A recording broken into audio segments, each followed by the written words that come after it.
모두가 궁금해하는 데이터의 모든 것을 알려드립니다. 데이터에 미쳐있는 사람들과 함께하는 데이터 이야기, 데이터릭 지금 시작합니다. 와우. 와우. 자, 우리 멤버 소개하면서 시작하도록 하겠습니다. 우리 춤을 좋아하는 박 박사님. 네, 자동화 생각에 뇌가 기계로 바뀐 박 박사입니다. 반갑습니다. 반갑습니다. 반갑습니다. 늘 같은 옷을 입는 김 팀장님. 네, 데이터 분석으로 밥 먹고 사는 김 팀장입니다. 반갑습니다. 반갑습니다. 반갑습니다. 특별히 지금 말이 떠오르지 않는 이기현님.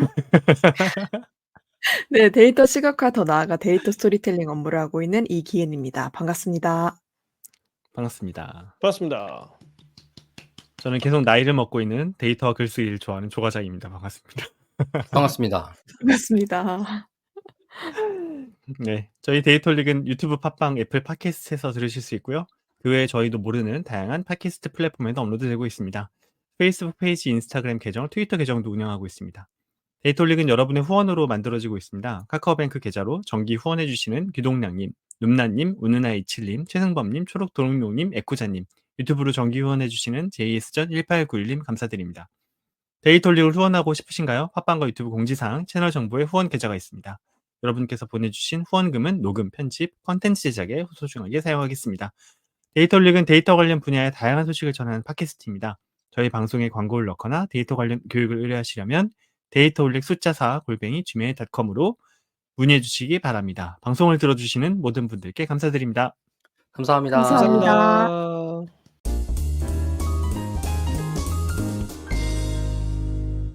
오늘 박 박사 춤사위를 보니까 그 90년대를 풍미했던 가수가 생각나나요? 누구죠? 그래요? 누구요? 네. 누구지? 아, 내가 지금 어떤 이름이 가수를 기억이 안 엿보이려고? 나는데 90년대쯤 그렇게- 되면 괜찮지 않아요? 30년 전인데? 그렇게 얘기하니 90년대가 30년 전이야? 야, 그렇군요. 가수 언급은 하지 않도록 하겠습니다. 좋습니다. 제가 왜 그 나이 먹어 가고 있는 조과장이라고 이야기를 했냐면 얼마 전에 미용실을 갔다 왔거든요. 좀 된 이야기이긴 한데 그 이발소라고 안 하는 게 어디야? 너 죽는다. 그 미용실 헤어샵을 갔는데 얼씨구.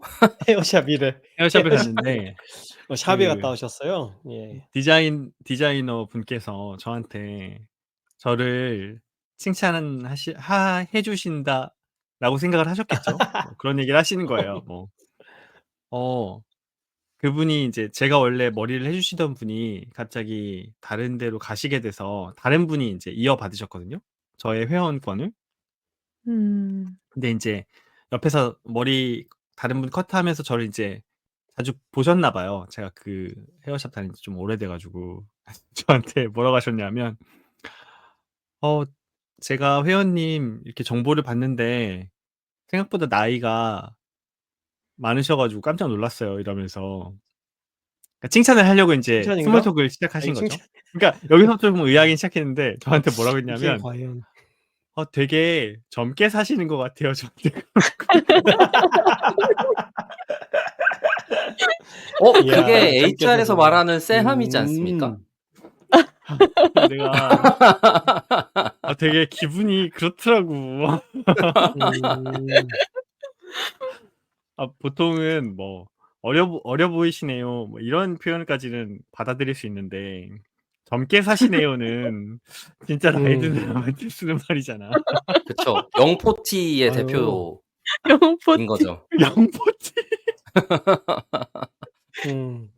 왜 우리 조과장 젊게 살죠? 항상 오픈 마인드고. 젊죠. 네. 너도 얼마 안 남았어, 임마. 뭐 데이터 나이 올리기 차이가 시작했을 때는 많이 안 30대 나긴 합니다. 중반이었는데. 맞아요. 네, 갑자기 푸념을 해봤습니다. 근데 나이 얘기는 보통 조과장이 스스로 하시는 거잖아요. 갑자기 그냥 떠올랐어요. 갑자기. 예, 우리 음. 오늘 방송 녹화 시작하기 전에 박 박사가 벌써 2024 4년 4월이다. 뭐 이런 이야기를 해가지고 맞아요. 나이를 먹고 있구나 이런 생각을 하다가 얼마 전에 미용실에 갔다 왔던. 미용실이라고 했어. 음. 헤어샵을 졌어. 다녀왔던. 영포티 조 과장님. 영포티. 우라가 치민다. 하지만 뭐 나이를 돌릴 순 없으니까 받아들이도록 하겠습니다. 저도 근황 하나만 공유하면 저한테 잘 맞는 크림을 드디어 찾았습니다. 크림이요? 네. 얼굴 크림이요? 무슨 그림? 저 집에 원래 아토피가 있어서 피부가 안 좋잖아요. 그런데 그 음. 전에 약간 그 약 처방 받아야 되는 쓰는 크림 같은 걸 쓰고 있었는데 걔가 장점이자 단점이 각질이 많이 생겨요. 음. 그래갖고 너무 힘들게 살고 있었거든요, 사실. 그걸 바르는 것만으로도 사실 발열이나 이런 문제는 잡아주지만 각질이 많이 생기는 문제가 있었는데, 다른 애를 어떻게 찾아갖고 지금 거의 얘만 바르고 살면 어쨌든 피부 문제는 제가 그동안 겪었던 피부 문제는 없어지는 상태? 수준으로 마음에 드는 애를 하나 찾아갖고, 오, 잘 됐네요. 네. 스트레스 받으면 굉장히 피부가 많이 망가졌는데 스트레스 받아도 망가지지 않는 상태를 유지할 수 있는 상태가 되었습니다. 근데 제가 잘 몰라서 그러는데 아토피가 원인을 네. 알 수 없는 게 아토피 맞죠? 맞아요. 아토피라는 단어가 원인이 알 수 없다라는 뜻이에요. 그러니까 원인을 알 수 없으니까 참 대안을 마련하기도 어려운. 최근에는 여러 가지 기술들이 좀 발전해서 좀 몇 가지 원인도, 그러니까 모든 원인은 아니지만 일부 원인 찾은 것도 있고, 그 원인이 아니더라도 중간 단계에서 막을 수 있는 약도 있고 이래서 좀 나아지긴 했는데, 저는 거기까지 가기엔 좀 멀고, 그러니까 좀 힘든 것 같고, 지금은, 왜냐면 중간 단계를 막아주는 약이 있는데 그게 제가 알기로 월 200 정도 들어요. 네. 근데 그걸 사용하면 정말 깔끔하게 없어지나 봐요. 그래갖고, 괜찮은데 하겠지만 저는 감히 쓰기엔 아직 부담스럽고, 그리고 최근에 찾은, 그러니까 아직 약으로까지 진화되지 않고 그냥 연구 레벨에서 있던 것 중에 가려움증 유발하는 원인 중에 하나로 곰팡이균, 곰팡이 쪽을 지적한 연구들이 있는데 그게 생각보다 정말 그 타겟 접종이 좀 높은가 봐요. 그래서 그쪽을 대상으로 하는 새로운 치료법이나 그걸 맞다는 전제에 할 수 있는 이제 치료 방법 등을 좀 한번 시도해 볼 시기가 이제 온다고 하면 해볼 만한 일이다라고 생각도 들고, 제가 쓰고 있는 게 아마 두 번째 방법의 미미한 대안 정도 되는 거는 같더라고요. 그래서 그래서 되는 걸 수도 있겠다라고 생각하고 있는 중입니다. 이걸 아빠가 듣고 저희 방송에 협찬이나 광고가 들어오지 아토피 치료약이요? 회사 이름만 얘기해 보면 그걸 얘기한다고? 우리 뭐 얘기해주지. 브랜드 얘기하는 거야. 뭐 네오팜이고, 네오팜 그 전에 약처럼 썼던 것도 네오팜에서 나온 거예요. 저희 집에 지금 애기들도 다 네오팜 쓰고 있어요. 그리고 워낙 유명한 거라 제가 홍보한다고 될 문제가 아니죠. 박박사 부자였구나. 네? 왜지? 저는 네. 아토피가 부자병이잖아요. 부자병. 이 언제적 얘기를 하는 거예요. 또 80년대 얘기하고 있네 아주. 제가 나이를 먹어가 젊게 살려고 노력 중입니다. 죄송합니다. 세상에.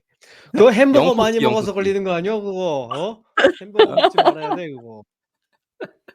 김 팀장, 쌀밥을 내가 먹어야지. 나이를 먹는 거랑 사투리 쓰는 거랑 무슨 관계입니까? 근데 사투리 안 썼어요. 사투리 안 썼는데. 알겠습니다. 조과장어로 얘기한 겁니다. 네. 네, 알겠습니다. 우라가 침이네요. 시작부터. 오늘 이 컨텐츠는 흙을 만져야 돼 흙을. 흙에서 네. 놀아야 된다고. 닥쳐 임마. 그놈의 맨발 걷기 좀 안 퍼졌으면 좋겠는데. 아무튼 네. 자, 오늘 너무 딴 데로 혈액순환 가본 것 내려받아 같아요. 좋은데 그게. 네. 제 음수할 방법이 없나요? 음수할 우리가 할 수 있어요. 그래요? 알고 계시죠? 네. 퇴장시키고 싶네요. 자. 퇴장은 좀 그렇지. 진짜 음소거 시켰어. 내가 풀 수도 있다는 걸 모르시는 거예요 지금? 그건 맞죠. 지금 관리자 계정인데. 중간에 내가 끊어낼 수 조과장을 있다. 퇴장시킬 수도 있어.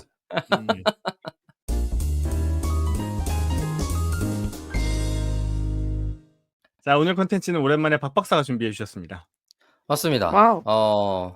와우. 좀 야심차게 준비를 해 봤고 오늘 준비하게 된 계기는 전에 그 김 팀장 콘텐츠였던 것 같아요. 그 "AI를 잘못 사용하다가 나락간다." 에서 그런 류의 올라갔어요. 제목이었던 것 같은데 예. 그 콘텐츠에서 저널의 역할에 대한 얘기를 잠깐 했었어요. 그 학계 쪽의 저널의 역할에 대해서. 근데 제가 그 방송이 끝나고 '아 이런 말을 했어야 되는데 못 했다.'라고 너무 아쉬웠던 거예요. 왜냐면 그때 아. 제가 할 말을 기은 님이랑 조 과장님이 다 해 버리시고 제가 그냥 과격하게 말하고 끝났거든요. 근데 그거 다 끝나고 나서야 '아 이렇게 말할 걸.'이라고 말해야 되는 그런 키워드 같은 게 생각이 나서 오늘 좀 고거를 정리를 좀 해 봤습니다. 음. 물론 그것 때문에 생각난 키워드란 뜻이지 그거의 직접적인 연속성이다 이런 뜻은 아니에요. 그래서 제가 찾아본 게 여러 가지 찾아봤지만 그 대표적으로 제가 오늘 언급해야 될 콘텐츠가 3개 있어서 링크를 먼저 좀 공유하도록 하겠습니다. 첫 번째 거는 플랫폼스라고 하는 플랫폼 레볼루션이라는 회사가 이제 서브스택이라는 이 정기적인 이메일 뉴스레터 플랫폼에 이용해서 올려준 글인데 여기에 있는 내용이 저에게 굉장히 어떤 새로운 기술이 기존 기술을 소위 공격한다? 왜 내 일자리가 없어질 거야? 뭐 이런 거를 바라보고자 하는 틀 같은 걸 잘 소개해 줘서 저도 생각하고 있던 하지만 틀이라는 걸 막연히 제가 만들지 못하고 있었는데 그런 저의 주장을 이 굉장히 체계화가 잘 돼 있는 글이어서 하나 소개를 하려고 하고요. 그래서 그 틀에 대한 얘기를 같이 한번 할 거고 그다음에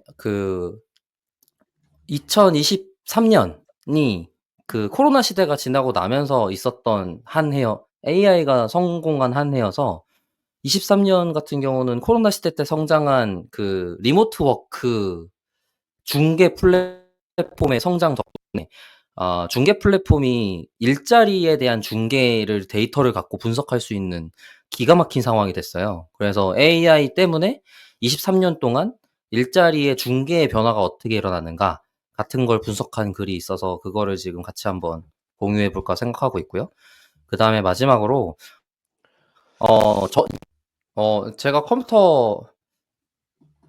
제가 영상 송출 상태가 안 좋아서 이제 화면 공유할 텐데 제 얼굴을 잠깐 가리고 소개를 마저 하도록 하겠습니다. 그리고 제가 공유할 마지막 링크는 저널이 가져야 될 자세 같은 걸 제가 머릿속에 상상하고 있던 걸 이미 누가 시작해서 하고 있더라고요. 그게 뭐냐면 미디엄이라고 하는 사이트입니다. 미디엄에서 자기들이 컨텐츠 큐레이팅을 어떻게 하고 있다라고 소개한 글이 있는데 거기까지 오늘 최대한 해 보고 뭐 안 된다고 하면 다음에 마저 소개하도록 하겠습니다. 좋아요. 네. 공유로 계속 다시 가보면 좋습니다. 지금 요 장표는 제가 설명드리고 싶었던 새로운 기술이 어떤 직업을 대체하거나 혹은 직업을 강화하거나 이런 걸 하는 어떤 일련의 과정들을 양쪽 다 소개해 주는 대표적인 그림이고요. 지금 여기에는 그래서 2가지 키워드가 중요하게 있습니다. 하나는 강화.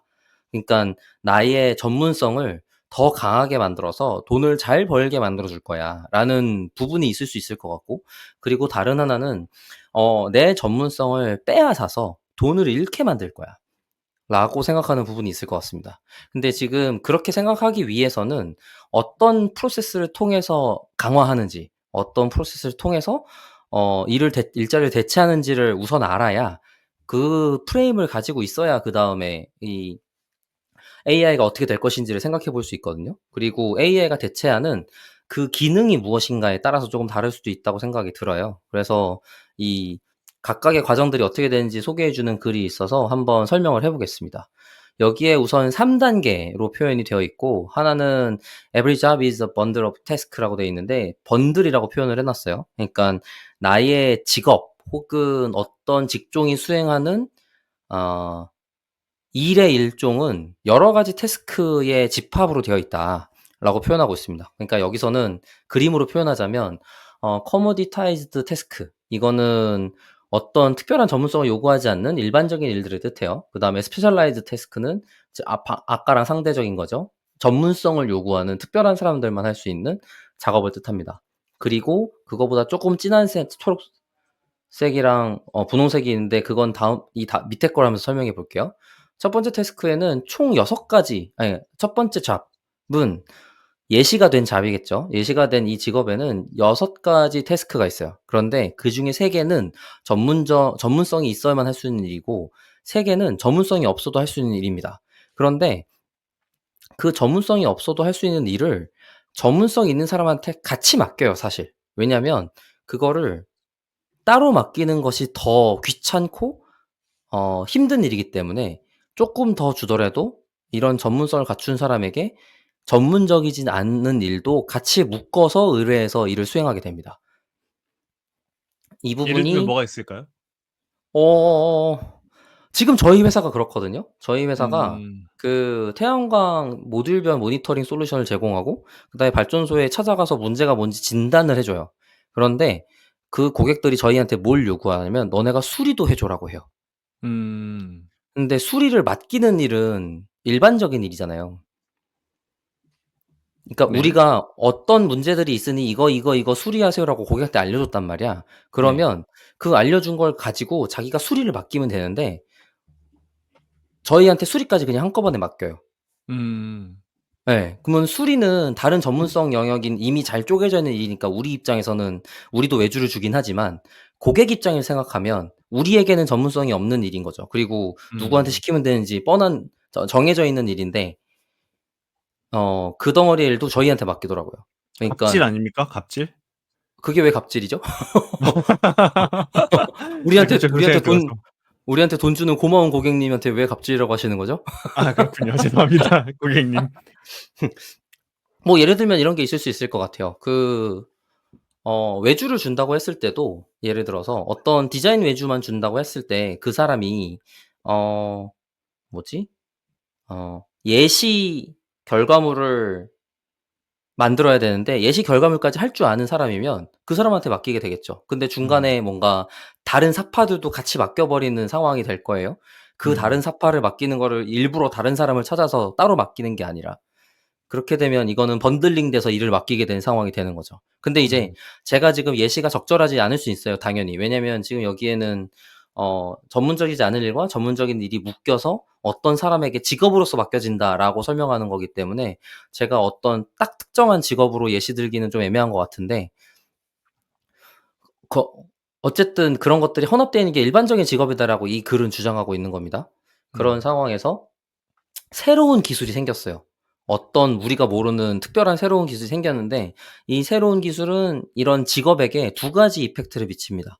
하나는 테크놀로지 애즈 컴플리먼트 어떤 태스크를 더 잘할 수 있도록 강화하는 역할을 해 줘요.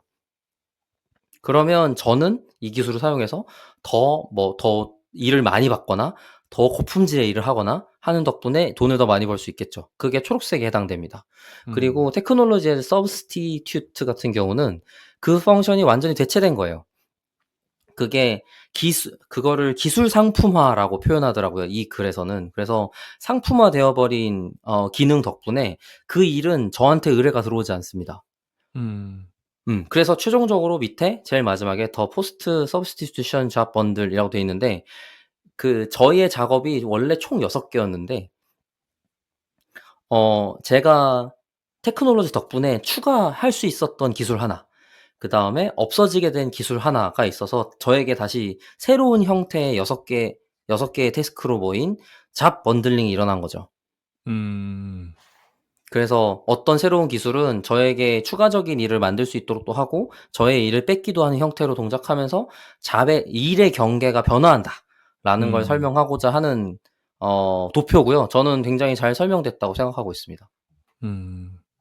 뭐 예를 들면 박 박사 인제 그 카메라를 켜도 될 것 같습니다. 매우 안정적이네요. 그런 걸까요? 예를 들면 내가 건축 쪽에 일을 하는 사람이에요. 건축 쪽에 네. 일을 하는 사람인데 그전까지는 뭐 여러 장비 없이 그냥 맨몸으로 삽질도 하고 미장도 하고 뭐 이런 식으로 건물을 지었어요. 근데 인제 굴삭 기술이 발달을 해서 굴삭기가 나온 거예요.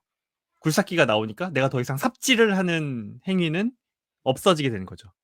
이제 음음음. 대체되는 기술로 빠져버리고 대신 내가 삽질이라는 행위를 굴삭기에게 맡겨서 그 일을 하지 않게 되니까 내가 삽질하는 행위 자체는 빼앗긴 기술처럼 보이지만 내가 굴삭기를 쓰게 됨으로 인해서 뭔가 새롭게 할 수 있는 일이 추가되거나 아니면 그 뭐랄까 번들 오브 태스크가 조금 변하거나 뭐 그런 식으로 비유해서 이해를 해도 괜찮을까요? 네네. 아마 지금 이 밑으로 제가 이 실제로 기술 자배 경계를 다르게 만드는 3가지인가 4가지 사례가 밑에 있어서 그걸 같이 네. 설명하면 조금 더 이해하기 수월할 것 같아요. 좋습니다. 좋습니다. 그래서 아마 제가 설명하는 거랑 별개로 이 글을 전부 정독하시는 것도 도움이 되고요. 네. 여기서 강조하고 싶은 게 그래서 대체와 강화에 대해서 좀 이 표현을 스킬 프리미엄이라고 부르거든요. 스킬 프리미엄이라는 게 내가 갖고 있는 기술 덕분에 돈을 벌 수 있는 기술이라는 게 있어요. 그런 것들이 어떻게 영향을 받는가라고 표현을 하는 것 때문에 몇 가지 사례를 여기서 제시해 주고 있습니다. 첫 번째 사례로 지금 맨 마지막에 있었던 그림 중에 그 추가적인 초록색이 밑으로 확장된 것을 예시로 들었었어요. 이것은 이 그림에서 이해하기 쉬운 저도 이해를 잘 못하다가 이제 알아들었는데 뭐냐면 이 한 줄, 제일 위에 있었던 한 줄이 사람이 하는 일이란 뜻인 것 같아요. 그리고 그 밑에 있는 일이 기술이 대신해 주는 일이라고 표현하고 있는 것 같습니다. 그래서 밑에서 대신 하고 있는 일 덕분에 내 일이 사라지는 게 있고 그것 때문에 저의 전문성을 유지하는 일이 있게 되는 거라고 소개를 하면 좋을 것 같아요. 그래서 밑에 거를 다시 한번 살펴보시면 첫 번째 거는 기술이 생긴 것 덕분에 나의 특별한 전문성에는 영향이 없는 사례를 뜻합니다. 그것을 제가 활용해서 제 전문성을 여전히 유지할 수 있는 상태이기 때문에 이거는 잡 번들링의 변경이 일어나지 않아요. 그래서 이거는 그냥 계속적으로 사람들한테 그 일을 함으로써 돈을 받을 수 있는 시장이라고 평가를 하고 있습니다. 이 글에서는. 그다음에 두 번째에서는 밸류 마이그레이션. 내가 이 기술 때문에 원래는 못하던 혹은 전문성이 좀 떨어지던 일도 전문성을 갖추고 일을 할 수 있는 상태. 그거는 제가 오히려 돈을 더 많이 벌 수 있는 상태가 되겠죠. 저의 일 범위 중에 저의 능력이 뭐 하나는 되게 떨어져 갖고 그거는 조금 번들링 상태로밖에 조금씩밖에 제시할 수 없었는데 그거를 더 높은 가치로 제가 스페셜라이즈 된 상태로 고가치를 만든 상태로 제시할 수 있게 되면 이거는 저에게 오히려 스킬 프리미엄, 내가 기술을 갖고 있기 때문에 가지고 있는 프리미엄을 받을 수 있는 가치를 상승시켜 줍니다. 그러니까 이 기술은 저한테 도움이 되는 상태가 되는 거죠. 이 두 가지 사례가 지금 특별히 새로운 기술이 직업을 침해하지 않는 사례로 소개를 해 주신 거고요. 그다음에 하나는 새로운 기술이 저희의 그 태스크를 스페셜하지 않게 만들기도 해요. 그러니까 고기능 작업이었는데 이 기술을 활용하면 고숙련자가 아니어도 작업을 할 수 있는 상태가 됩니다. 그럼 저의 전문성은 경쟁력을 갖추지 못하게 되죠. 쉽게 만들어지는 일 덕분에 저는 경쟁력을 갖추지 못하는 상태가 되기도 합니다. 이거는 저에게 돈을 버는 데 영향을 미치죠. 나의 경쟁 상대가 많아지잖아요. 똑같은 기술을 사용하는 건 어려운 일이 아니니까요. 그리고 궁극적으로 사람을 사용하지 않아도 그 기술을 사용해도 그러니까 기술을 사용하기만 하는 걸로 아까 표현했듯이 기술 상품화라고 표현하는데 기술이 상품화되어서 사람한테 맡기는 일을 하지 않아도 그 기능을 확보할 수 있다고 하면 저는 그 기능을 뺏기게 됩니다. 제가 할 수가 없어요. 이미 다른 상품을 하는 걸로 그리고 저보다 훨씬 더 저렴하게 팔릴 테니까 그것 때문에 일자리를 뺏기게 됩니다. 이런 단계로 평가를 하면 좋을 것 같아요. 그래서 저의 일을 강화할 수 있는 상태가 되거나 혹은 그것 때문에 뺏기게 되거나. 근데 이제 이 논의에서 일을 AI가 가지고 있는 그동안의 다른 기술과는 좀 다르게 AI가 가지고 있는 좀 특징은 방금처럼 제 직업을 강화해 주고 있다가 완전히 대체해서 뺏는 속도가 너무 빠르다는 거예요.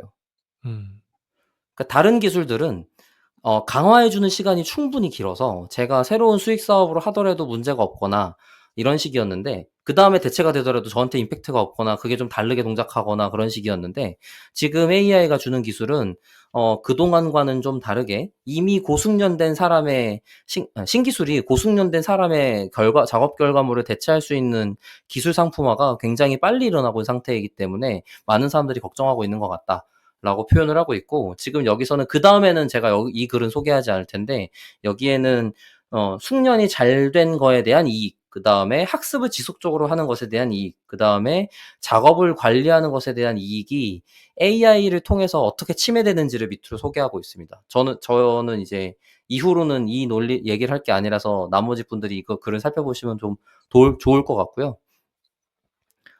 그다음에 제가 다음번으로 볼 거는 요거를 같이 이 감각으로 보고 있는 상태에서 직업 카테고리의 23년의 변화들, 그러니까 프리랜서의 변화에 대한 대표 자료가 좀 있어서 그걸 조금 가져와 봤는데 그걸 좀 같이 보면 좀 방금 거를 해석하는데 좀 방금 거를 가지고 보면 해석할 때 좀 재밌는 뷰로 가질 수 있을 것 같아요. 여기는 23년 기준으로 챗GPT가 릴리즈된 이후에 여러 가지 카테고리의 직업들이 업워크라고 하는 회사에서 이거는 리모트 프리랜서를 일을 중개해주는 사이트고요. 거기서 어떻게 우리나라 크몬 일자리에 같은 거. 맞습니다. 소위 그런 거예요. 그런 것들의 이제 일자리의 변화들을 보여주고 있는데 차트에서 표시되어 있는 것 중에 실선은 변화하지 않았거나 증가한 것을 뜻하고요. 점선은 하락한 것을 뜻합니다. 음. 1년간 직업의 중개의 수를 뜻하는 거예요. 그래갖고 하락한 걸 살펴보면 라이팅, 그 다음에 커스터머 서비스, 그 다음에 트랜슬레이션이라고 되어 있습니다. 그러니까 직접적으로 글을 작성하는 일이 타격을 받은 것 같고 그 부분에 있어서 외주화된 라이팅이라고 생각하면 아마도 고숙련 일 가능성이 조금 떨어질 수도 있을 것 같아요. 아니면은 아까 있는 것 중에 숙련 일자리가 인하우스 사용자에게 스페셜라이즈드 스킬로서 작용을 해서 외주를 줄 필요가 없어졌거나 인 상태로 동작할 수 있었을 것 같습니다.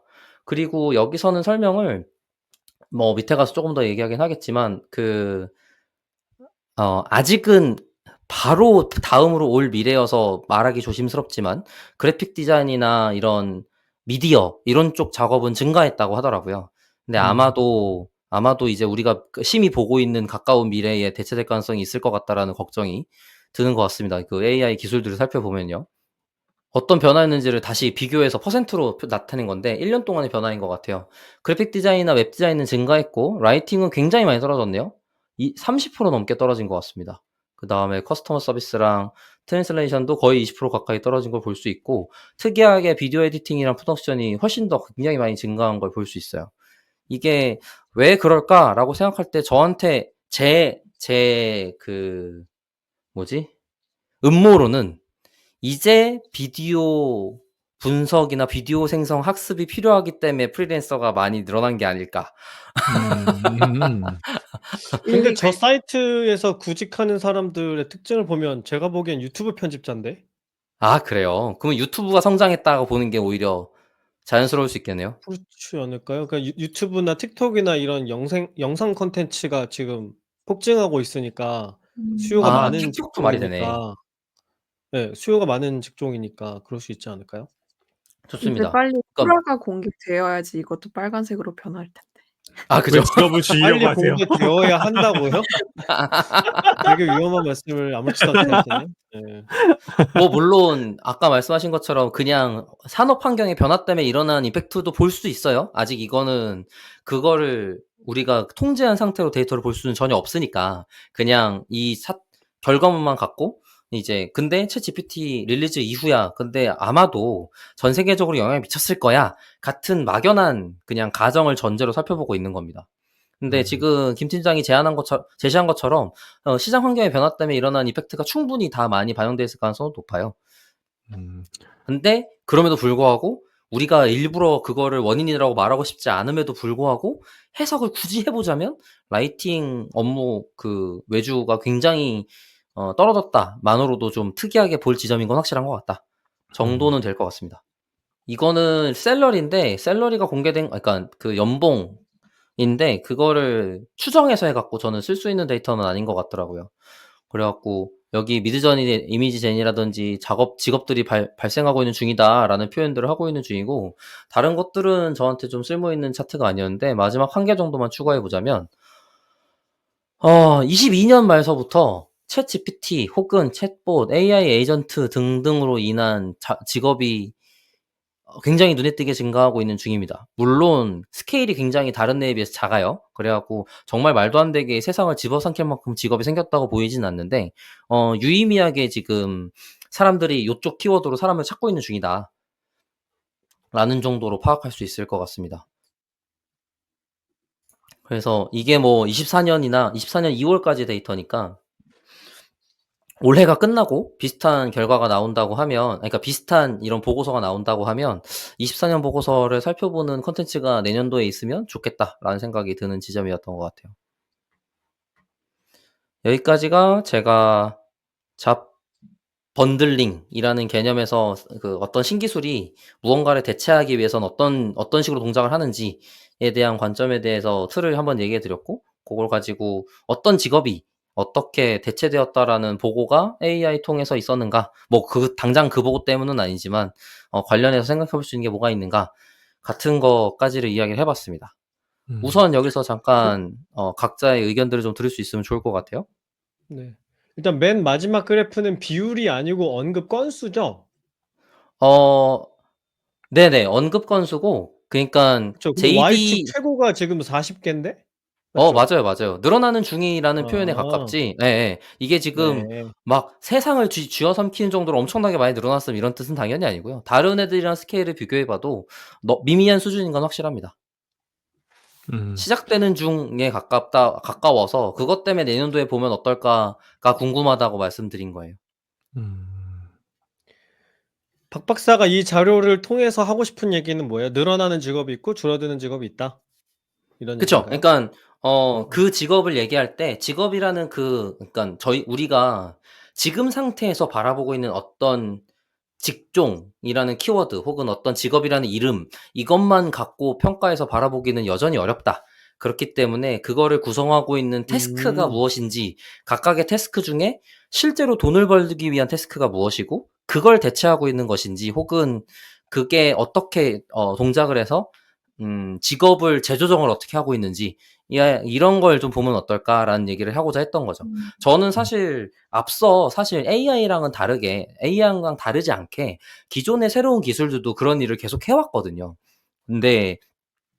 근데 그 재집합화가 일어나서 다른 직종의 이름으로 시프트 된 것들이 굉장히 많을 텐데 그거를 사라지는 직종인 것처럼 그냥 뭐 온 오프 같은 느낌으로 얘기하는 것들이 굉장히 많기 때문에 고런 거를 고려하면서 봐야 되지 않겠냐라는 얘기를 음. 하고 싶었습니다. 저는 보면서 뭘 일단 저는 느꼈냐면 먼저 얘기하세요. 가위바위 먼저 얘기하겠습니다. 저는 뭘 느꼈냐면 특히 그 라이팅이랑 트랜슬레이터 부분이 급격하게 뭐 늘어나거나 줄어드는 영향을 받았다는 표시를 우리가 차트에서 봤잖아요. 산출물을 기준으로 상대적으로 심플한 직업들이 타격을 많이 받은 것 같아요. 뭐 예를 들자면 물론 글쓰기도 번들 오브 태스크스로 여러 가지 뭐 사고하기 뭐 이제 뭐 플롯 짜기 뭐 이런 식으로 뭔가 정의는 할 수 있지만 결국 나오는 산출물은 글이란 말이에요. 글. 되게 심플하죠. 번역도 마찬가지로 나오는 산출물은 한국어에서 뭐 영어로, 영어에서 뭐 스페인어로 이렇게 되게 심플하잖아요. 그렇게 심플한 것들이 굉장히 큰 영향을 받은 것 같고 웹 디자인이라든지 뭐 비디오 크리에이팅이라든지 생성형 AI든 뭐 AI 툴이든 쓸 수는 있지만 그걸 통해 나온 산출물을 가지고 조금 더 복잡한 프로세스를 거쳐서 나의 최종 아웃풋을 만드는 직업들은 오히려 도움을 받아서 그 직업이 성장하거나 아니면 이제 되게 시간을 많이 들여야만 했던 업무가 단축돼서 직업이 낼 수 있는 어떤 효과, 효율이 올라가거나 그런 영향을 받았다는 생각이 드네요. 음. 김 김 팀장은 팀장. 뭘 이야기하고 싶었습니까? 네. 우선은 그 첫 번째 소개해 준 글에서 그러니까 인제 우리가 직업을 생각할 때 단순히 직종으로 보는 게 아니라 그 일의 대체 가능성 중심으로 업의 특성 음음. 중심으로 다시 재정의해서 봐야 된다. 이거는 일리가 있는 말 같아요. 저도 동의하고. 음음. 왜냐면 그 어떤 시장의 변화가 급격하게 왔을 때 그 직종의 사람들이 모두가 동일한 방향으로 타격을 받진 않잖아요. 그죠? 예 그러면 그거를 갈라주는 변수가 있어야 될 텐데 그런 변수로서 되게 유효한 개념이라는 생각은 들어요. 근데 쪼금 아쉬운 거는 이게 개념 제시만 있고 실증적인 데이터가 없다는 게 그러니까 구체적인 실제 사례나 아니면 조사 자료라도 좀 있으면 좋을 텐데 그냥 개념으로 이렇게 뭐 4분면에다 이렇게 쪼개 놓은 것 정도? 예 라는 것이 좀 아쉬워요. 그러니까 아마도 인제 이런 개념 제시가 있었으니까 그 뒤에 후속 연구가 있으면 실증 연구가 있으면은 더 뒷받침되지 않을까 싶은 생각이 듭니다. 일단 논리적으로는 되게 타당하다는 생각이 들었어요. 그다음에 또 한 가지는 그렇다고 하더라도 그러니까 인제 뭐 다른 자동화 기술들이 역사에서도 많이 등장했지만 AI가 특별히 다른 거는 너무 직접적으로 파괴적이라는 생각이 들어요. 그러니까 예전에 있었던 자동화 기술은 사람이 하는 여러 가지 태스크 중에 일부를 대체하는 식이었는데 AI는 그게 아니라 사람이 하는 거의 대부분의 일을 통으로 대체하는 식이기 때문에 진짜로 사람 몇 명 빼도 원래 하던 사람이 2-3 인분의 몫을 할 수 있는 정도가 되잖아요.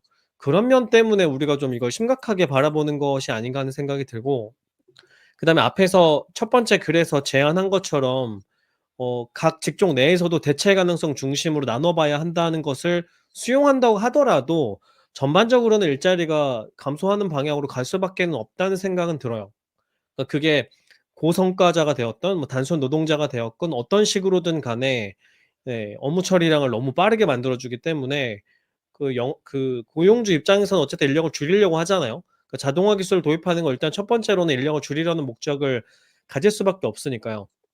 그래서 뭐 아주 작은 스타트업이나 아니면 개인 1인 기업 입장에서야 이게 되게 반가운 일일 수 있으나 대량으로 사람들을 고용해야 되는 그런 조직에 들어가 있는 개별 고용원 입장에서는 누가 되었든 간에 불안할 수밖에 없다는 생각이 듭니다. 음. 공감 많이 해요. 사실 지금 그 나눠져 있는 이 일에 대체 가능성이 높은 일은 사실 대기업처럼 사람의 R&R이 많이 나눠져 있는 사람일수록 대체 가능성이 높다는 뜻이기도 하거든요. 그래서 그러니까 그게 오히려 커뮤니케이션을 좀 줄이고 일을 단순화시킴으로써 작업의 표준화를 달성한 작업들일수록 더욱 그럴 거예요. 근데 음. 뭐 그럼에도 불구하고 지금 김 팀장이 얘기했던 너무 통으로 직접적으로 타격받는 직업들이 그전에 없었던 게 아니라서 전 사실 '여전히 다르지 않다.'라고 보고 있기는 합니다. 물론 영향이 광범위하다는 맞는 것 같아요. 그런데 통으로 영향을 받는 직업이 '그동안 그만큼 없었습니다.'까지는 아닌 것 같고 그동안도 있어 왔는데 그렇게 있었던 일들을 사실 화이트 칼라가 아니기 때문에 좌시하고 있었다에 가까운 것 같거든요. 그 그렇죠. 산업혁명만 보더라도 예. 음. 화이트 칼라 뭐 산업혁명만 맞아요. 보더라도 예. 블루 칼라의 집단 해고 뭐 실업 사태들은 화이트 칼라들이나 지금 드디어 가질 두려움에 가깝단 말이에요. 근데 당시의 의사결정들은 그런 것들을 전혀 고려하지 않았던 거니까. 음. 근데 지금은 우리가 그런 과거를 알고 있으니 '열심히 고려해 보자.'라는 건 사실 너무 자기 안위적인 생각에 가깝지 않나라는 생각이 들기는 하죠. 물론 그렇다고 지금 "화이트 칼라들 다 잘려서 일자리 없어져야 돼."라고 얘기하는 게 아니고 그전에 없었던 건 아닌 건 확실한 것 같다. 근데 이제 그런 거에 대한 대비를 '화이트 칼라이기 때문에 더욱더 열심히 해야 되는가? 그건 다른 문제다.' 이런 느낌이죠. 음. 음. 기훈 님 혹시 네. 저는 사실 지금 논의에서 나온 것들 중에서 마음에 들었던 부분은 일단 직종이 아니라 태스크 단위로 분절해서 접근했다는 점, 그리고 강화 내지 대체라는 대체 이제 두 가지 유형으로 나누어 가지고 설명했다는 점이 마음에 들었는데, 사실 저는 지금 이 상황에서 어떤 태스크가 그러면 강화될 것인가 또는 대체될 것인가를 판단하기에는 아직 시기상조라는 생각이 들었어요. 왜냐면은 지금은 좀 과도기이기 때문에 사람들이 AI 모델을 중심으로 이야기를 하고 있는데, 그 말은즉슨 사람의 일을 뭔가 강화하는 데 도움을 주는 AI 툴 내지 서비스의 개발이 쪼끔 아직은 이걸 모델 발전 속도를 따라가지 못하고 있다라는 생각이 들었거든요. 아까 라이팅이나 트랜슬레이팅을 단적으로 예시를 들어서 보면은 그거를 저희가 모델을 활용을 해서 이리저리 원래 그 업무를 담당하지 않았던 사람이 할 수는 있겠지만 사실 그 라이팅이나 아니면은 번역 업무를 전문적으로 해왔던 사람이 자신의 업무 전문성을 강화하기 위해서 AI를 활용을 하는 그런 서비스 내지 툴의 발전이 만약 이루어진다면은 그 사람들한테도 그 AI를 AI에 대체당하는 게 아니라 그거를 활용을 해서 자신의 업무를 강화할 수 있지 않을까라는 생각이 들었습니다. 근데 저는 그게 물론 그런 면이 당연히 있을 거라고 생각하는데 그러니까 이거를 개인의 입장에서 어떻게 대처해야 되는가를 고민하는 문제하고 사회 전체가 일자리 시장을 어떻게 대처할 것인가는 좀 다른 얘기 같아요. 음. 그러니까 개인은 당연히 강화할 수 있겠죠. 개인은 AI 도구 써 가지고 생산성을 향상시킬 수도 있겠죠. 그럼 그걸 하는 이 소수만 그거를 잘하는 소수만 더 전보다 강화된다는 이야기고 그걸 못하는 거의 대다수는 일자리 위험을 겪게 된다는 얘기잖아요. 그럼 개별 그러니까 개인한테는 당연히 열심히 씁시다. 일단은 AI 잘 쓰는 사람, AI 못 쓰는 사람 대체합니다. 이런 얘기 많이 하잖아요. 그거 뭐 너무 당연한 얘기고 그 예전에 만약에 컴퓨터가 등장했다. 컴퓨터 잘 쓰는 사람이 컴퓨터 못 쓰는 사람 대체합니다. 뭐 너무 당연하잖아요. 네, 근데 그게 문제가 아니라 그러면 노동 집약적이었던 대다수의 일자리가 사라진다고 했을 때 우리 사회가 이걸 어떻게 대응해야 되느냐 문제를 우리는 고민해야 된다고 생각을 하는 거죠. 뭐 개인이 열심히 하면 계속 살 수 있습니다라는 얘기는 너무 당연하니까. 좀 여전히 고민스러운 지점인 것 같아요. 그러면은 음. 사회에서 그러면은 그 사람들 그러니까 사실 국가가 감당하는 건 말씀하신 것처럼 뭔가 사회 안전망이라는 시스템을 고민하게 된다든지 혹은 부의 재분배를 최대한 노력해서 어쨌든 지속 가능하게 만들 것이냐 이런 거에 대한 얘기들을 하게 될 수밖에 없는데 뭐 국가 단위 정책을 얘기할 때는 생각할 수 있는 옵션이 사실 또 많지 않기도 해요, 제가 느끼기에는. 왜냐면 방금 그렇죠. 말씀하셨던 AI를 열심히 써야 되는 개인들 이외의 대다수는 기술적 접근성에 적극적이지 않은 보통의 사람들일 가능성이 굉장히 높아요, 원래 처음부터.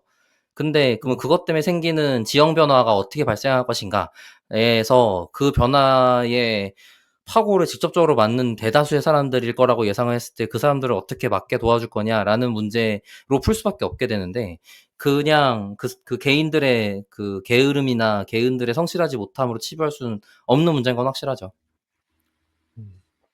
근데 저는 논의 중간에 이런 생각이 갑자기 드는데 제가 요즘에 많이 걸어 다니거든요. 거리를 건강을 좀 생각해서 걸어야죠. 나이가 역시 젊게 보이려면 역시 많이 건너야 되는군요. 역시 젊게 젊게 살아 살려고 우리 저가자. 좀 걸어 다니는 편인데요. 만보기 짜고 다니는 거잖아요. 얼마 얼마 전에 걸었던 거리를 지금 다시 상상해 보면 여러 가지 직업군을 만나게 돼요. 예를 들면 이렇게 걷다가 보면 뭐 땅콩을 파는 트럭에서 땅콩을 파는 아저씨도 계시고 조금 더 걷다 보면 그 야쿠르트 파시는 분도 계시고 옷가게가 옆에 지나가고 과일 가게가 지나가고 옆에 보면 뭐 건축사무소가 있고 가구 파는 데가 있고 여행사가 있고 로또 판매점을 지나서 편의점을 지나고 음식점을 지나고 뭐 이런 상상을 좀 해 봐요. 옆에는 버스가 지나가서 이제 버스 기사분이 운전을 하고 있고 방금 제가 언급한 거리의 풍경이 여러 가지 직업들을 대변하고 있거든요. 근데 한편으로 생각해 보면 지금 제가 방금 거리를 걸으면서 봤던 풍경에 있던 모든 직업들은 AI에 그렇게 큰 영향을 받지 않는 것 같아요. 음. 이제 그렇게 생각을 해 보면 수많은 인간이 가질 수 있는 직업 중에 굉장히 커팅 엣지 라인에 있는 기술들과 관련된 직업들은 직업이 없어지기도 하고 뭐 아니면 다른 직업으로 대체되기도 하고 그 번들 오브 태스크 중에 여러 가지 태스크들이 바뀌고 이런 변화를 겪고 있는데 한편으로는 이를테면 청취자 여러분들이 구독자 여러분들이 산책을 해 보면 거기에 만나는 대다수의 사람들은 챗GPT를 아예 모르는 사람도 있을 거란 말이에요. 음. 그런데도 그렇죠. 그런데도 영향 없이 지금 생활을 영위하고 있고 앞으로도 좀 그럴 것 같아요.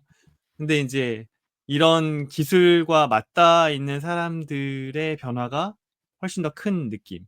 그러니까 예를 들면 뭘 얘기하는 거냐면 말에서 바퀴와 자동차가 나왔던 시대, 그리고 대량 생산이 가능한 공장이 나왔던 시대에 비해서 어찌 보면 AI의 발전과 발달은 뭐 나중에는 엄청나게 이 사회를 바꿀지는 몰라도 그 파괴력이 주는 만큼의 직접적인 영향을 우리한테 주고 있지 않다라는 생각이 들고, 그 이유가 소프트웨어에 아직 국한되어 있기 때문이 아닐까라는 생각이 들어요.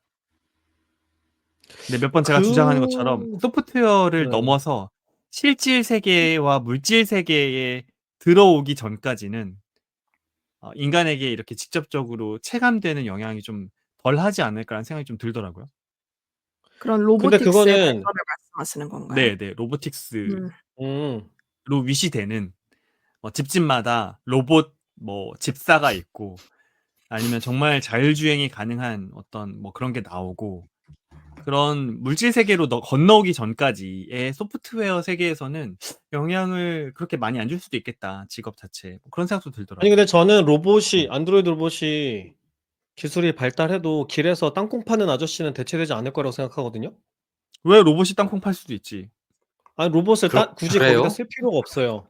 로봇이 할 일이 뭐. 많기 때문에. 그러니까 무슨 얘기하고 싶은 거냐면 AI가 그 영향을 많이 주는 직종이 있고 좀 상대적으로 덜 영향을 주는 직종이 있을 텐데, 제가 갖는 생각은 뭐냐면 그 일의 부가가치가 크지 않은 직종일수록 AI 영향을 덜 받아요. 음. 왜냐면 개발자한테 땅콩 파는 아저씨를 대체할 모델을 만들 유인이 없어요. 음. 그러니까 돈을 못 벌어준다는 얘기죠.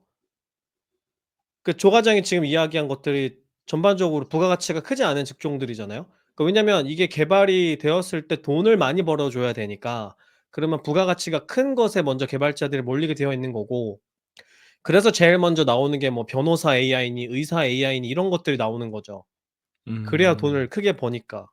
그러면서 이제 점점 밑으로 내려갈 그 부가가치 기준으로 그 일의 가치를 이야기하는 게 아닙니다. 경제적 가치만 이야기하는 건데, 네, 그렇기 때문에 그런 직군은 나중에 시간이 많이 흘러도 상대적으로 좀 대체가 덜 될 거라고 생각을 해요. 예를 들면 지금 논밭에서 일하는 분들 여전히 홈이 낫으로 손으로 일하는 분들 많잖아요.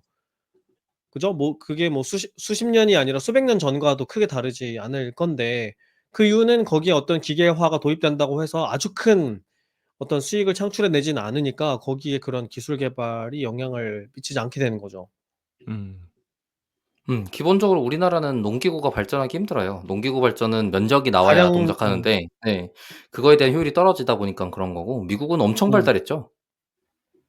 그래서 그게 인제 직접적인 영향이 오느냐를 내가 그 주변에서 만나는 내 주변 사람들이 영향을 받느냐로 가늠하기는 좀 어렵다고 생각을 하고, 시장 전체가 일자리 시장 전체가 어떻게 변하는지를 간접적으로 일단은 체감할 수밖에 없는 거 아닌가라는 생각이 들어요. 근데 음.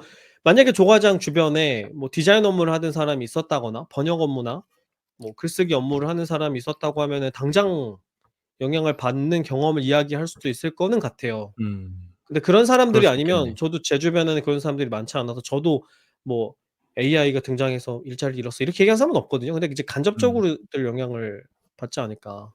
음. 대다수의 사람들에게는 여전히 AI는 삼체 같은 것일 거다. 아직 안 삼체요? 봐서 모릅니다. 삼체 안 봤습니까? 넷플릭스 아직 안 삼체? 봐서 모릅니다. 네. 삼체를 보면 외계인이 400년 뒤에 지구에 도착하거든요. 그래서 뭔 얘기해. 2 개의 파로 그만, 나뉘어요. 뭔 400년 얘기해. 뒤를 미리 대비해야 된다라는 파와, 400년 어. 뒤면 나랑 상관없지. 뭐 내가 죽고 나서 후손의 문제인데 뭐라고 이렇게 그냥 단순 치부하는 사람들이 있거든요. 약간 AI가 저에게는 그런 느낌도 들어요. 음. 더 이상 스포하진 않았습니다. 400년 뒤에 좋습니다. 오는 외계인. 네. 뭐 중간에 굉장히 브릿지를 잘 넣어 주셔서 네. 다행히 마지막 링크도 하고 끝내면 좋을 것 같아서 쪼끔 진행을 해 볼게요, 그러면. 네. 마지막 링크는 제가 블로그 데일리 다이제스트를 맨날 받아보고 있는 기술 쪽 관련된 글을 보고 있는 미디엄이라는 플랫폼에서 당신들의 미디어 플랫폼의 관리를 어떻게 하는지 소개한 글이 있거든요. 근데 이제 여기가 방금 있었던 이제 챗GPT 덕분에 굉장히 많은 글이 챗GPT로 생성되는 공격을 당하고 있는 사이트 중에 하나입니다. 대표적으로. 네. 그런데 블로그 포스트 여기는 블로그 플랫폼이에요. 소위 따지고 들면 우리나라에서 따지면 뭐 있을까요? 그거 그 카카오에서 하는 서비스 있는데 그 작가들 글 올려주는 거. 뭐 그런 서비스가 있어요. 그러니까 여러 사람들이 고품질의 글을 쓰고 그거를 브런치요? 맞아요, 맞아요. 그런치 네. 그런 소위 글로벌 쪽 플랫폼 중에 하나인데 지금 저희가 옛날에 겪었던 검색 엔진이 겪었던 어뷰징 블로그와 비슷한 일들을 사람이 직접 서밋 그러니까 제출을 하는 걸 하고 있는데도 겪고 있는 중입니다. 여기서 AI 생성 콘텐츠 때문에 무슨 문제를 겪고 있냐면 큐레이션 팀이 그러니까 여기는 중요한 좋은 글들을 사람들한테 고객들한테 부스팅을 해 줘요. 부스팅이라는 게 많이 노출되도록 도와주는 일을 해요. 근데 이게 이 미디어 플랫폼에서 이 블로그 플랫폼에서 굉장히 중요한 역할을 합니다. 왜냐면 사람들이 자기에게 노출되는 글이 고품질이구나. 곧 여기 계속 있겠구나가 되기 때문에 큐레이션을 잘해 주는 게 굉장히 중요한 그 회사의 존망이 걸려 있는 능력 중에 하나거든요. 그러다 보니까 미디엄의 큐레이션 팀이 매주 약 120만 개의 게시글을 분석한대요. 분석한다는 그렇군요. 게 어떻게 한다는 거죠? 근데 일일이 실제로 읽어서? 사람이 읽어보는 건 그중에 5,000개만 한대요.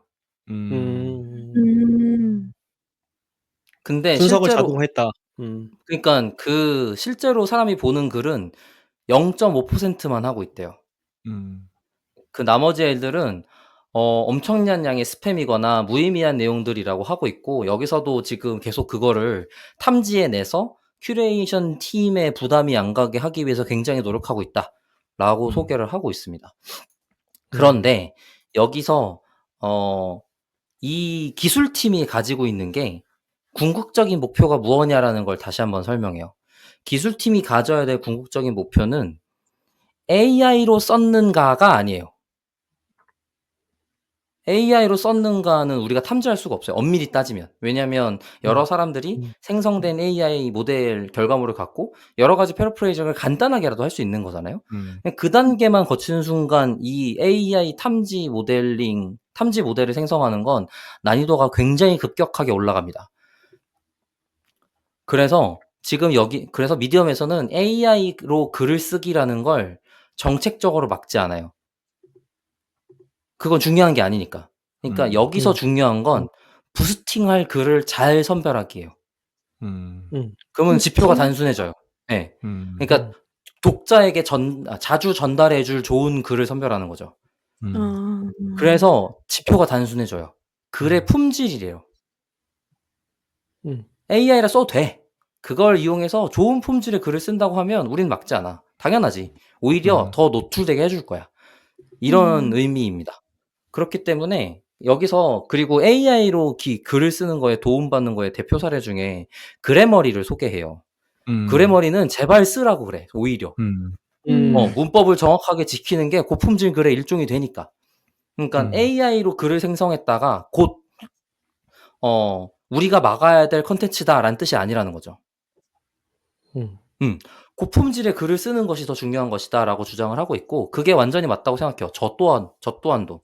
그러니까 여기서 만들고 있는 기술팀이 AI가 썼는가라는 탐지를 하는 걸 중간 과정 중 뭐 여러 가지 기술 중에 하나로 사용은 할지언정 궁극적으로 사람 큐레이션 팀에게 전달해야 될 컨텐츠를 선정하는 기준은 품질이라는 거예요. 근데 여기에서 고품질의 기준은 미디엄에서 뭔가 자체적으로 정한 건가요? 뭐 거기까지는 안 써 있는데 보통 이런 데에서는 사용자 리텐션을 많이 보는 편이긴 해요. 네. 이 사람들한테 계속 지속적으로 콘텐츠를 공급했을 때 계속 여기에 남아 있고 계속 플랫폼에 돌아오는가를 대표적인 지표로 사용하죠. 근데 우리도 왜 근데 글을 평가할 수 있잖아요. 네. 우리 장문할 때 좋은 글의 조건 같은 것들 네네. 그런 걸 지표화하면 되지 않을까요?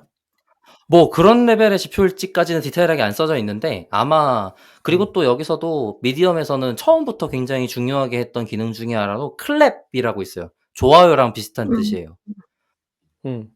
예. 뭐 좋아요를 사는 사람도 있겠지만 그 좋아요가 있다는 근데 그 것만으로도 검수는 사람들한테 노출되기 전에 하는 거 아니에요? 글이 올라오자마자 하는 거 아니에요? 사람들의 좋아요를 얻기 전에? 아니요. 아닌가? 지금 기은님 질문에 대답 계속하고 있는 건데 음. 그게 고품질이다라는 결과물은 어떻게 하냐고 질문 주셔서 음. 제가 미디엄 팀의 내용은 아니지만 일반적으로 텍스트 콘텐츠를 정의할 때 고품질이라고 정의할 수 있는 결과물로서의 지표들이 이런 것들이 있을 수 있겠다라는 얘기를 하는 거죠. 네. 음. 이게 구조가 잘 돼 있다는 AI가 생성하는 순간부터 게임이 끝났어요. 그걸로 평가할 수 없어요. 고품질이라는 걸. 그래서 실제로 여기에 알맹이가 있고 사용자들한테 전달이 되어서 반응을 얻는가를 평가할 것 같아요, 제가 느끼기에는. 이 글을 소개하는 지향점이 저한테는 이제 전에 있었던 그 저널이 해야 될 역할과 비슷한데 이런 기술적인 내용들이 필요하다고 보거든요. 그러니까 예를 들어 실제로 저널이 지식의 생산에 자신들의 역할이 있다고 한다면 검토해야 될 건 사람이 썼는가 인간이 썼는가가 아니라 정말로 지식을 생산했는가를 평가해야죠. AI가 쓴 건 별로 중요하지 않아요, 저널에서 해야 될 일은. 심지어 제가 느끼기에 저널에 논문의 형태를 갖출 때 논문에 여러 가지 줄글들이 포함되는 이유는 보는 사람이 이해하지 못하는 인간이기 때문인 것 같거든요, 제 감각에는. 왜 그렇게 느끼냐면 이공계 쪽 혹은 제가 있었던 기계과만 해도 논문이 굉장히 짧아요. 거기는 증명이거나 선후 관계를 따지거나 논리를 만들거나 이럴 게 없거든요. 그러니깐 실험 결과 하나만이 모든 걸 설명해 준단 말이에요. 그래서 그 앞뒤로가 길지 않아요. 그런데 나머지 여러 가지 연구들이 그런 것들을 길게 쓰는 행위들이 있긴 하단 말이죠. '왜 그걸 길게 쓰는가?'라고 생각을 해 보면 '사람이 읽기 때문에.'라고 볼 수도 있을 것 같아요. 그렇게 따지면 정말 새로운 지식을 창출하는가를 검증할 수 있다고 하면 오히려 논문의 형태가 지금보다 훨씬 더 컴팩트해지거나 연구자들에게 조금 더 유리한 방식으로 설계할 수 있거나 일 가능성이 있을 수 있다라는 생각이 들더라고요.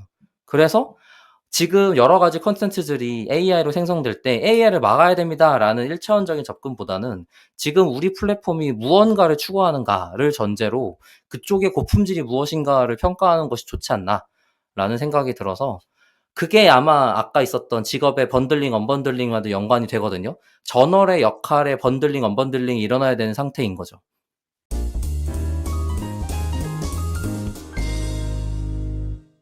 암튼 여기까지가 이제 오늘 제가 콘텐츠 준비해 본 내용이고 궁극적으로 마지막 거 말하고 싶어서 앞에 것들 조금 깔아 봤습니다.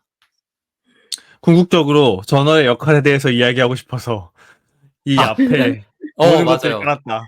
예. 잠깐만. 그날 맨 마지막에 "야 잠깐만. 논문에 다시 연결해 봐. 나 연결이 납득이 안 논문에 됐어. 논문에 데이터 시스템만 있으면 되는데 왜 글을 아니 쓰느냐. 그것 때문에 AI를 쓰는 거 아니냐." 같은 생각이 들었거든요.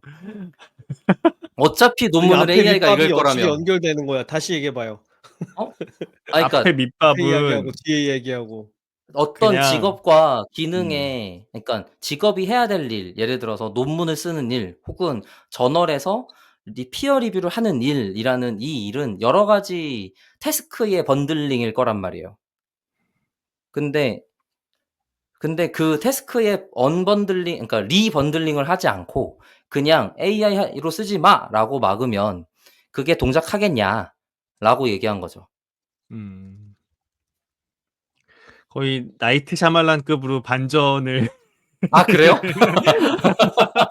난 오늘 직업에 아니 대한 이야기를 한 줄 알았더니 반전? 저널의 역할에 대해서 나도. 이야기를 하고 싶어 가지고 이 앞에 저널에 있는 네 것도 다 깔았다. 직업이지 뭐. 어쨌든 저널에다가 이해했습니다. 논문을 쓰는 사람도 음. 직업이고 그러니깐 음. 논문을 쓰는 행위도 말한 것처럼 이제 실험도 할 거고 사람도 모집할 거고 돈도 모아야 되고 뭐 논문도 실제로 써야 되고 근데 이제 여러 명이 같이 쓸 테니까 묶어서 써야 되고 그 쓰고 있는 거 리뷰도 하고 제출도 하고 그쪽에서 피어 리뷰한 것 때문에 그 뭐 디펜스도 해야 되고 할 게 많잖아요. 음. 근데 그런 일들 중에 AI 때문에 대체되거나 안 해도 되거나 아니면 오히려 더 잘 되거나 이런 일들이 있을 거란 말이죠. 그런 음. 것들을 고려해서 저널이 해야 될 역할, 그거를 고려해서 논문을 제출하는 사람이 해야 될 사람이 해야 될 일이라는 게 무언가 그 논문을 쓸 때 앞뒤에 여러 서론부터 시작해서 일일이 쓰는 행위를 AI가 서포트해 줄 수 있어서 대체가 된다고 하면 '굳이 써야 하는가?'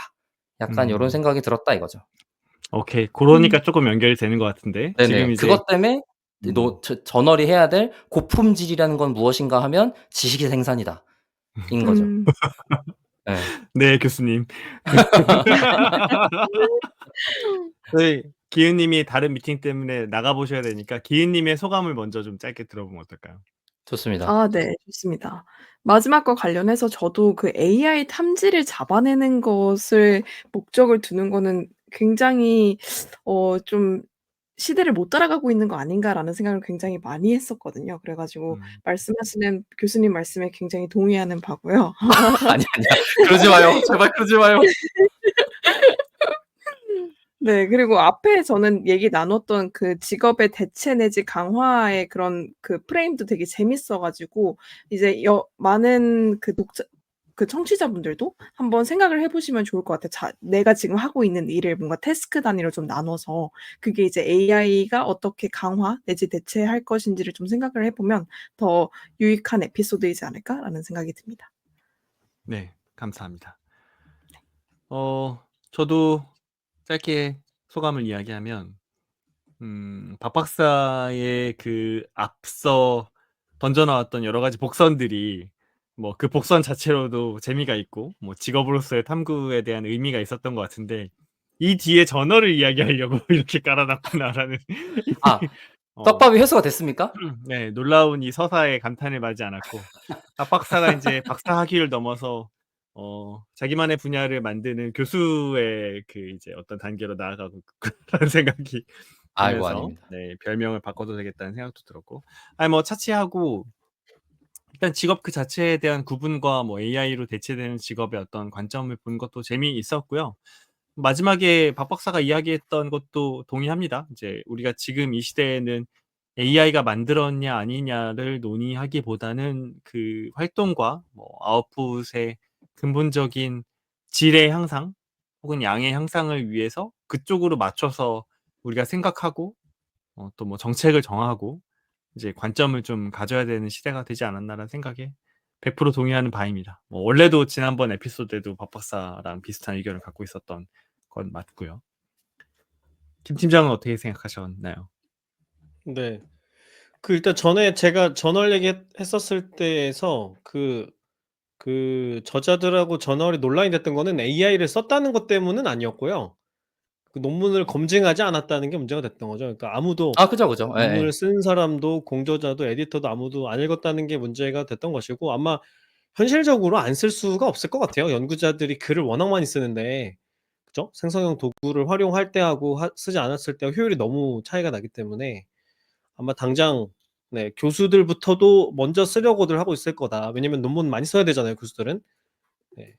그게 다 점수화되는 것이기 때문에. 음. 네. 그래서 그러니까 뭐 당연히 그게 이건 시간의 문제 같은 흐름이 이유는 해결해 줄 문제 예예. 같기도 해요. 네. 예. 그게 문제가 되는 이유는 저품질이기 때문인 거죠. 저품질 그쵸. 논문이었다. 그게 문제인 거죠. 맞아요, 네 네. 맞아요. 네. 그리고 저 종종 듣는데 주변에서 AI를 쓰지 못하게 하는 사람들이 여전히 있대요. 너무 그래서 공감해요.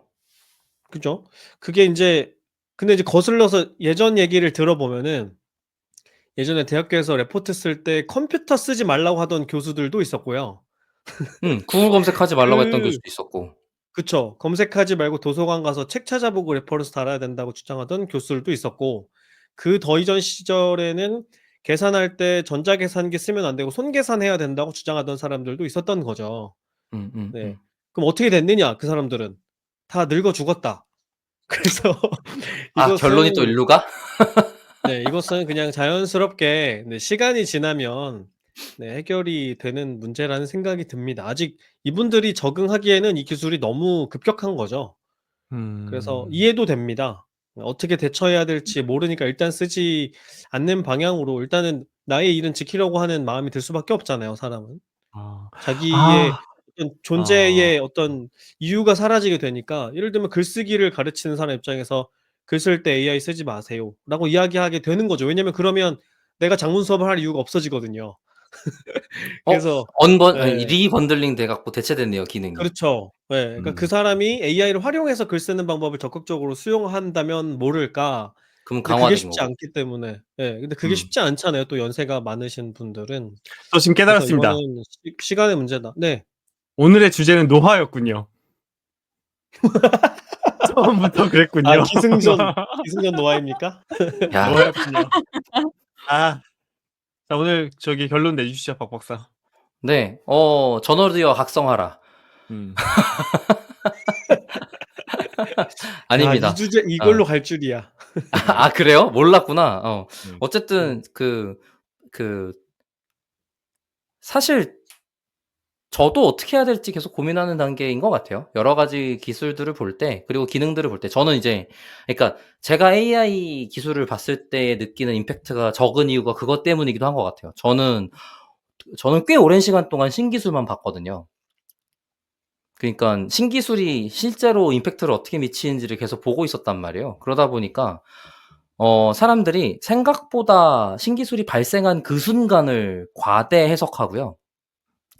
그게 지속적으로 미칠 영향은 굉장히 과소 해석하는 것 같더라고요. 그래서 그런 부분을 좀 잘 다시 좀 캘리브레이션 해 갖고 재조정을 해 갖고 실제 추정이 어떻게 일어날지를 좀 검토해 보면 좋지 않을까 같은 생각을 하게 되는데, 그게 이제 대표적으로 챗GPT가 너무 기술에 붙어서 이제 당장 자기한테 영향이 올 거라고 기대되는 사람들에게 미쳤던 영향들을 해석하는데 도움이 좀 될 것 같습니다. 그래서 네, 그러니까 이거 보고 막 저 하늘나라로 가는 상상의 나라를 펼치는 것도 좋은데, 이게 퍼질 때까지 걸리는 시간은 너무 자명하고, 대신 그것도 너무 과소 해석하면 안 된다 정도의 경계심이 있는 상태에서 기술을 적극적으로 계속 살펴보면 좋겠다 정도로 마무리해 보겠습니다.